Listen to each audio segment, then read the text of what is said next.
এবারের ইলেকশনে আমরা দেখেছি যে সবাই এআই ভিডিও এবং অন্যান্য যেসব মিস ইনফরমেশন নিয়ে খুবই শঙ্কায় আছে। নির্বাচন কমিশনও আমরা দেখলাম বেশ কিছু পদক্ষেপ নিয়েছে। এটা আসলে এবার কি ধরনের প্রভাব রাখবে? এটা তো কিছু কিছু ক্ষেত্রে ভয়ঙ্কর রূপ নিচ্ছে। এআই এর মাধ্যমে এমন ভাবে আপনার ভিডিও বানাচ্ছে মনে হচ্ছে যে এটাই বুঝি সত্য, আসলে এটা তো সত্য না।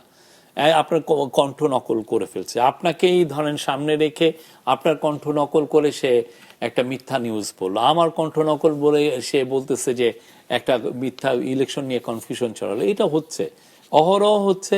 এটা যেই পরিমাণ আমরা ডিটেকশন করার কথা আমরা সেইভাবে তাল মিলাতে পারছি না। ওরা যদি দিনে 100টা ভিডিও ছাড়ে, আমরা সেখানে ডিবাঙ্ক করতে পারি যে এটা যে এআই দিয়ে তৈরি একটা ভয়ঙ্কর রকমের একটা মিথ্যা ভিডিও, সেটা আমি জনগণকে জানাতে আমার কষ্ট হচ্ছে।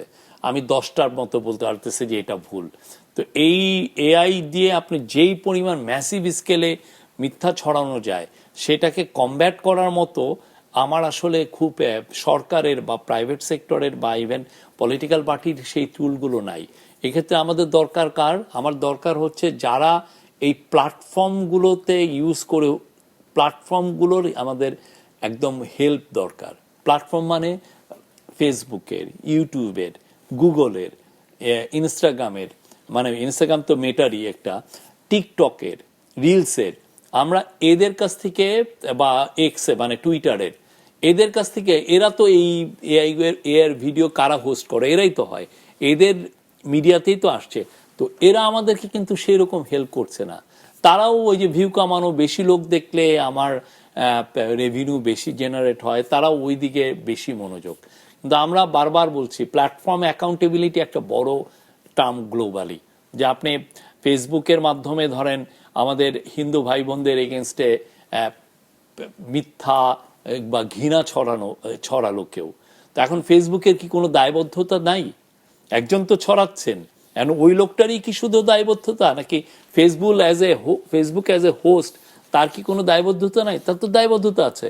তো এই দায়বদ্ধতা নিয়ে সে কি করছে, সে বলতেছে যে না, আমি থার্ড পার্টি দিয়ে আমি এক ধরনের ফ্যাক্ট চেকিং করাচ্ছি। তো থার্ড পার্টি দিয়ে যে ফ্যাক্ট চেকের যে নমুনা, আমি এএফপিতে ছিলাম, আমি নিজে, আমাদের ওইখানে এএফপির একটা উইং ছিল এই ফেসবুকের হয়ে থার্ড পার্টি ভিডিওগুলো চেক করা, ভিডিও বা ফেক নিউজগুলো চেক করা। বিশ্বাস করেন, ওরা করতো কি, মাসে 9টা নিউজের ওরা ভিডিও চেক করতে পারতো, বা 9টা নিউজ বা ভিডিও চেক করতে। তাহলে আপনার প্রতিদিন মিথ্যা নিউজ তৈরি হচ্ছে 1000টা, আর আপনি মাসে করতেছেন 9টা, এতে তো হচ্ছে না। তো আমরা ফেসবুককে বলছি, ফেসবুকের সাথে আমাদের মিটিংও হয়েছে, আমরা বারবার বলছি যে না, প্ল্যাটফর্ম অ্যাকাউন্টেবিলিটি আমাদের এনশিওর করতে হবে। তুমি এটা, you have to come up with innovative ideas how to combat it. শুধুমাত্র আমার উপরে ছেড়ে দিলে আর আমি কিছু করতে, আমি তো পারছি। আপনি যদি প্রতিদিন সকালের থেকে ঘুমের থেকে উঠে যদি ডিসাইড করেন যে আপনি ফেসবুকে আপনি 50টা ফেক ভিডিও, এআই ভিডিও দিবেন, তা আমার পক্ষে কি সম্ভব সবগুলোকে নামানো? সেটা তো ফেসবুক পারতে। তো সেই কাজটাও আমরা করছি। মানে এটা এবার নির্বাচনে বেশ প্রভাব রাখবে?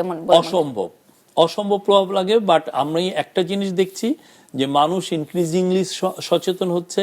আমাদের কিছু প্রাইভেট, যেমন দি ডিসেন্ট আছে, ডিসমিস ল্যাব আছে, এরা অনেক ভালো ভালো কাজ করছে। কিছু কিছু নিউজ পেপার বা টিভি স্টেশনও ভালো ভালো কাজ করছে।